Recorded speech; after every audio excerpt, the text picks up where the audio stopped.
Thanks, Blinkist, for sponsoring this video. 1 minute, you're setting up a new space station orbiting Jupiter. The next, you're plunging right into the middle of a giant red cyclone of death. What would the storm of all storms look like on the inside? Which one of Jupiter's tremendous forces would strike the lethal blow? This is What If, and here's what would happen if you fell into Jupiter's Great Red Spot. The Great Red Spot is the biggest storm in the solar system. At about 16,300 kilometers wide, well, it's large enough to swallow the Earth whole. It's a lot like a hurricane, only instead of lasting a few weeks, this giant storm has been rampaging for at least 300 years.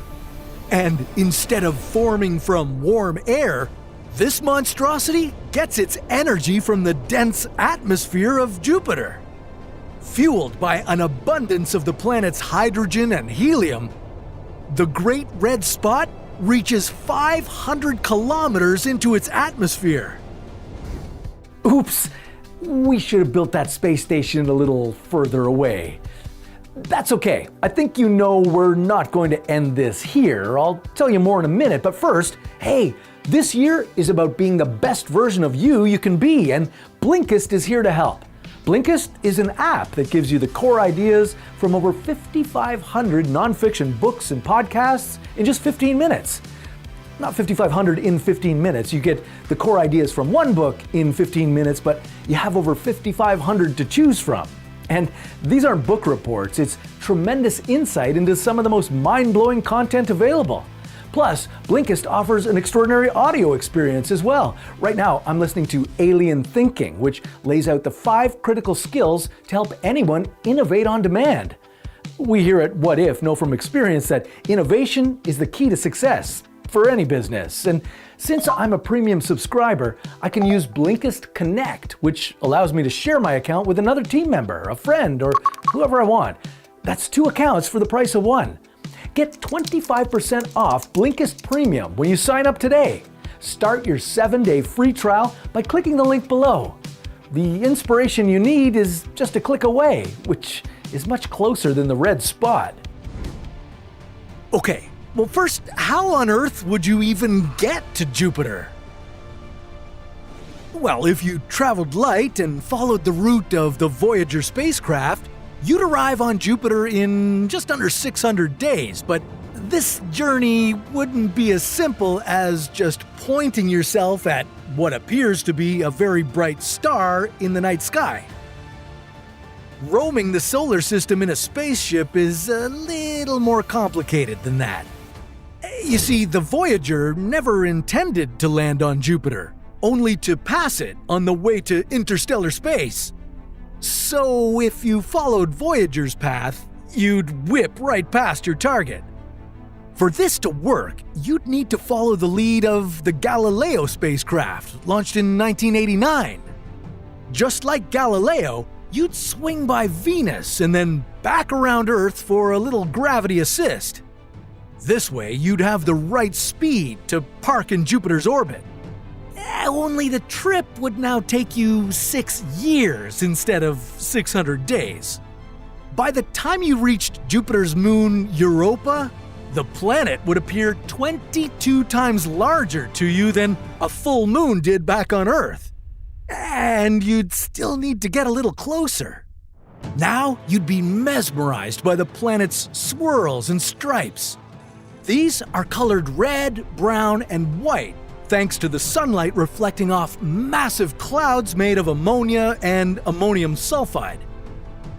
Finally, you'd feast your eyes on the Great Red Spot, a giant twirl of the atmosphere rotating counterclockwise.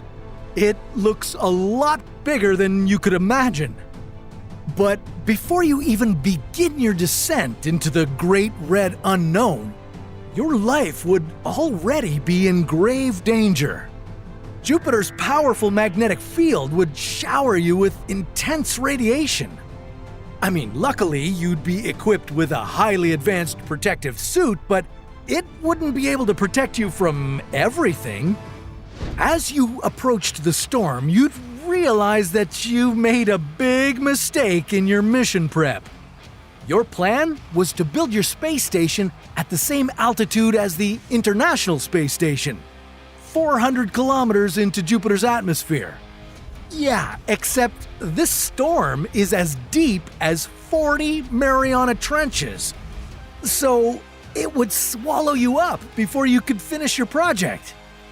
But now it's too late. You'd be plummeting through the storm and you'd get your first real glimpse of how powerful it is. You'd be thrown around at wind speeds of about 400 kilometers per hour. That's still only half as strong as the winds in the Great Red Spot. Thankfully, your body can withstand wind gusts as high as 800 kilometers per hour, but that doesn't mean it would be refreshing in any way.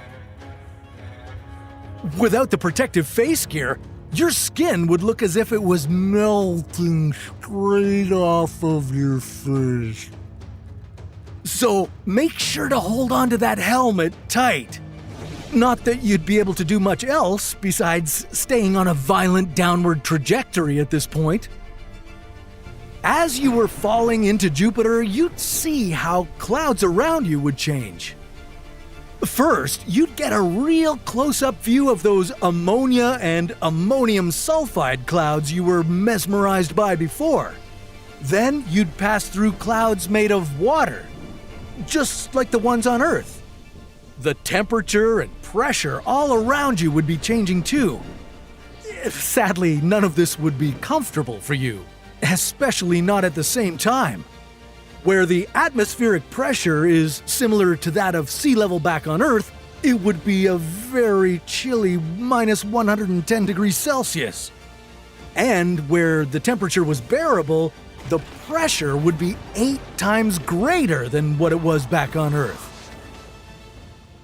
Now, the chances of surviving up to this point would be slim. I mean, look no further than the fate suffered by the Galileo probe. As it descended further and further into Jupiter, it encountered extremely high temperatures. And what do you think happens to a probe in that environment? Yeah, it vaporizes. Without a spacesuit strong enough to withstand all that heat and pressure, you'd end up disintegrating, just like the probe. Now you'll be one with the gas giant forever. But hey, things could be worse.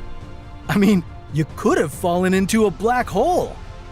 But that's a story for another What If.